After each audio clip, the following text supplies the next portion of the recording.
하나님을 향한 아름다운 고백, 시편 필사를 통한 기도 배우기. 오늘은 시편 9편 은혜 감사와 승리 확신의 기도 부분입니다. 시편 9편은 지난 지혜시, 예언시, 참회시, 비탄시, 하지만 8편과 9편은 감사 예배시가 되겠습니다. 지난 8편과 함께 감사 예배시, 하나님 앞에 감사하는 마음을 담은 구절이 그래서 1절과 2절에 나오고요. 근데 그 감사한 이유가 뭐냐? 구원에 대한 감사였네요. 3절부터 6절까지 나오고, 그 다음에 이제 그 감사에 따라서 하나님을 향한 신앙 고백이 나옵니다. 이걸 이제 우리가 찬양이라고 하는 것이죠. 찬양, 감사, 찬양, 고백, 그 다음에 구원 강구, 승리 확신 선포, 심판을 간구하는 부분까지. 오늘 분량이 좀 되지만 빠르게 전달해 드리도록 하겠습니다. 시편 9편 은혜 감사와 승리 확신의 기도 시작하시도록 하겠습니다. 내가 전심으로 여호와께 감사하며 주의 모든 기이한 일들을 전하리이다. 마음을 다해서 하나님 앞에 감사를 드리는데, 주의 모든 기이한 일들, 오늘의 주제의 단어가 되겠습니다. 기이한 일들은 원어로 니플레오테카라고 해서 여호와만 하실 수 있는 경이로운 기적을 뜻합니다. 그런데 주의 기이한 모든 일들을 전한다라고 표현이 되었죠. 그러니까 이 니플레오테카의 원형이 팔라라는 단어인데요. 이게 이제 구별되다라는 뜻을 가지고 있습니다.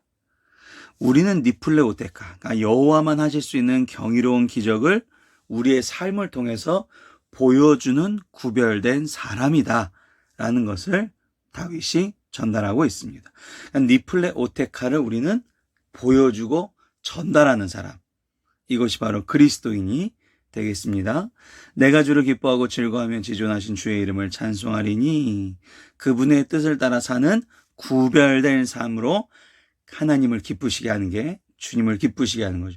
그러니까 내가 무조건 잘 되고 내가 기뻐야 하나님이 기뻐한다라는 그런 합리화를 가지고 내 죄를 그냥 합리화시키는 분들이 좀 계신데, 그건 절대 그렇지 않습니다. 그분의 뜻을 따라 살아야, 그리고 구별된 삶을 살아야 하나님이 기뻐하신다는 거죠.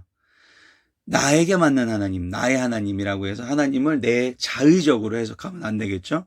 성경의 말씀에 나온 그대로 구별된 삶을 전하는 삶만이 하나님을 기쁘시게 할 수 있다. 그 다음에 하나님이 행하시는 영적 통치, 이게 이렇게 이루어지고 이게 만들어지고 이게 성립이 되고 하는 이런 영적 통치를 깨달으면서 공의롭고 거룩한 높이 계신 분이라는 걸, 하나님이구나라는 것을 깨달아야 된다라는 것이 시편 9편의 1절과 2절 감사가 되겠습니다.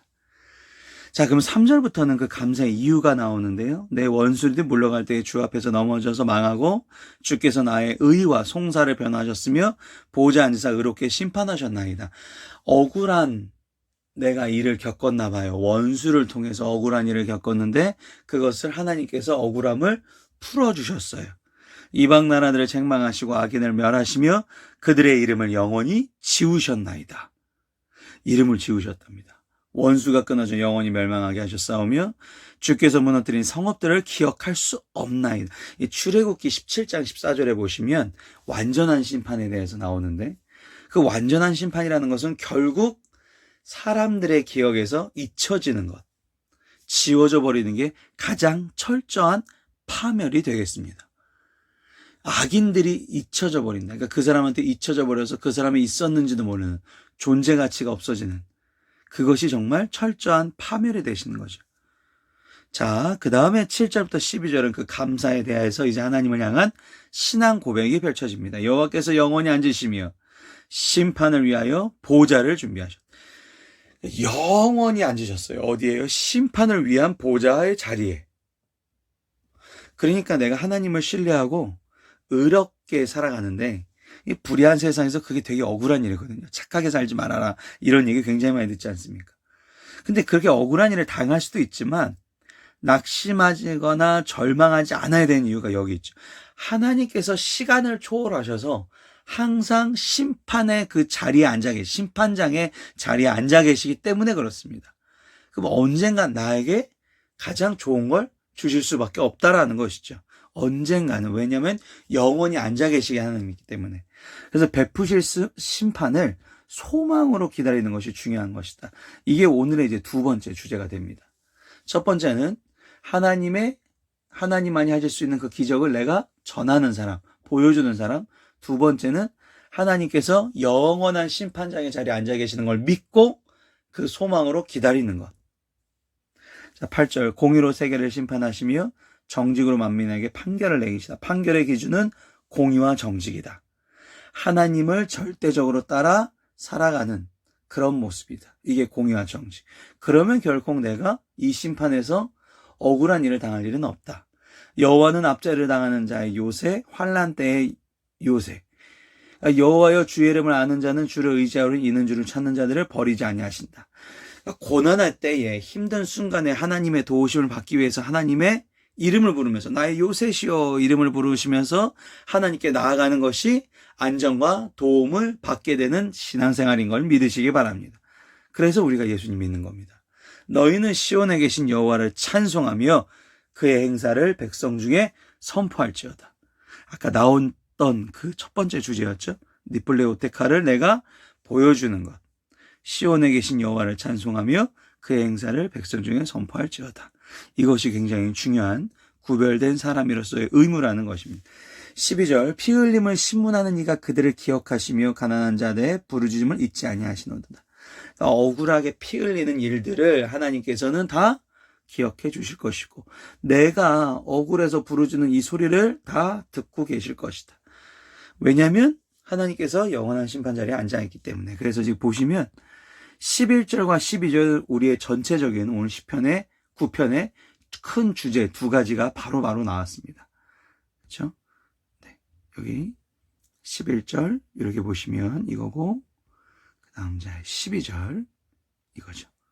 요 두 11절, 12절을 잘 기억하고 계셔야 어떻게 신앙생활 하는지가 알 수 있습니다.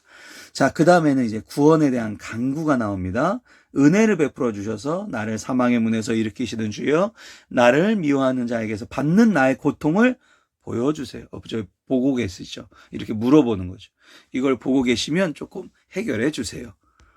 그래 14절, 그리하시면 내가 주의 찬송을 다 전할 것이요 딸 시온의 문에서 주의 구원을 기뻐하리다. 구원을 간구하는 조건이 나왔죠. 이걸 이제 우리가 서원기도라 그럽니다. 하나님께서 이렇게 해주신다면 제가 이렇게 하나님의 뜻에 맞춰서 이렇게 하겠습니다. 자, 그래서 그 서원기도하는 그 중심에 보시면 내가 주의 찬송을 다 전할 것이요. 아까 니플레테오카를 보여주는 거죠. 그 다음 두 번째, 딸 시온의 문에서 주의 구원을 기뻐하는 것. 딸 시온이 뭐냐면요, 이게 예루살렘인데요, 시온이라는 것은. 근데 이 앞에 딸이라는 단어가 붙은 이유는 예루살렘을 하나님께서 왜 이렇게 딸처럼 막 아버지가 딸을 사랑하는 그런 모습, 그런 거를 좀 이게 의미를 부여하기 위한 문학적 표현입니다.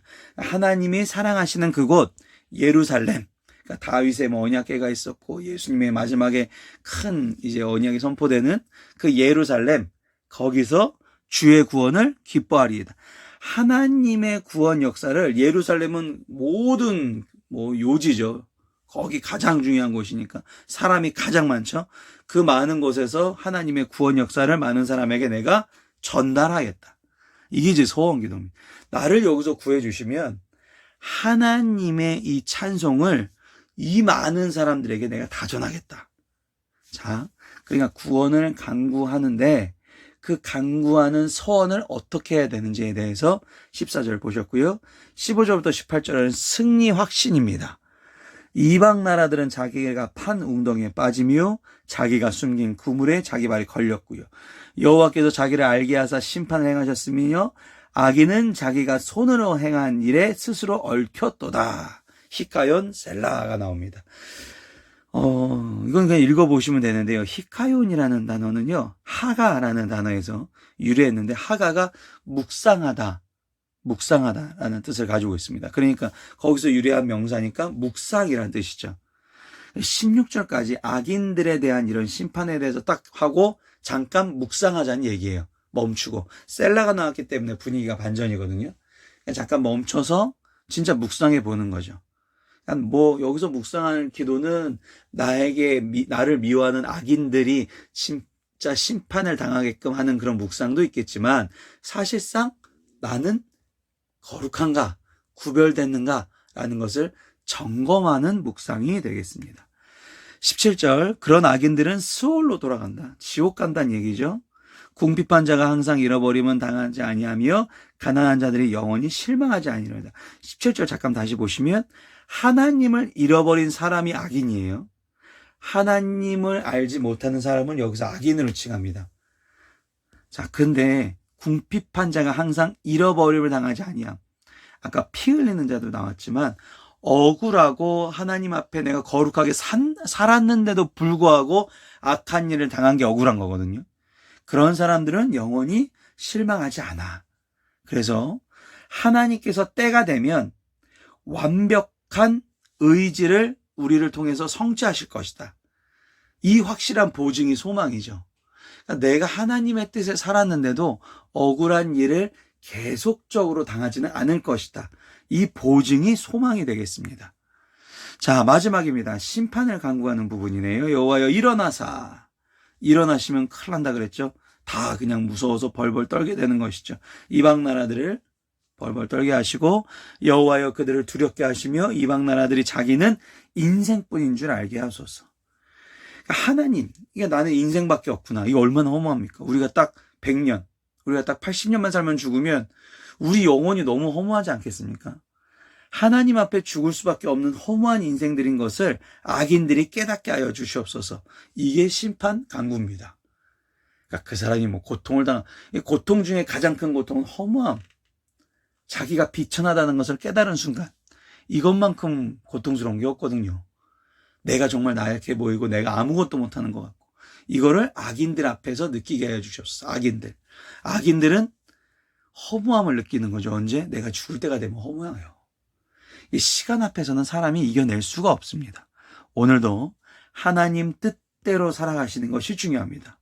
하나님이 그리고 공의로운 심판자가 되시는 걸 믿는 것이 중요합니다. 그 믿음만이 어둠의 권세가 가득한 이 세상에서 죄악을 이기는 승리자가 될 수 있는 유일한 열쇠인 걸, 그 믿음이 열쇠인 걸 믿으시기 바랍니다.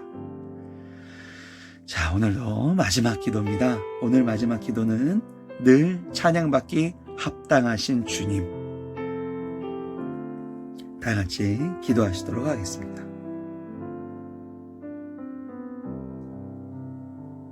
하나님 아버지, 오늘도 하나님을 찬양합니다. 내 삶과 내 시간을 통하여 오늘도 하나님을 찬양하게 하여 주셔서 감사드립니다.